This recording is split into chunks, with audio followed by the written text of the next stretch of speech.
സമയം 5:05 ആയിട്ടുണ്ട്. നമ്മളെ ലൊക്കേഷനിൽ എത്തിയിട്ടുണ്ട്. നല്ല കനത്ത മഴയാണ് ഗൈസ് ഇവിടെ.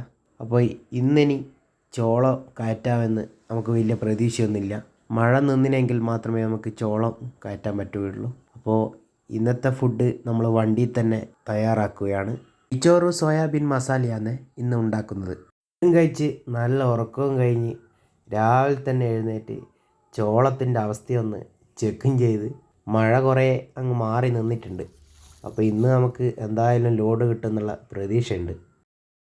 അങ്ങനെ നമ്മളെ ലോഡിൻ്റെ കാര്യത്തിൽ ഒരു തീരുമാനമായിട്ടുണ്ട്. വണ്ടിയൊക്കെ റെഡിയായി ലോഡ് കയറ്റാൻ തുടങ്ങിയിട്ടുണ്ട്. അങ്ങനെ നമ്മളെ ലോഡ് സെറ്റായിട്ടുണ്ട്. ഏകദേശം 5-5:30 നമ്മൾ നാട്ടിലേക്ക് തിരിച്ച് പുറപ്പെട്ടെ.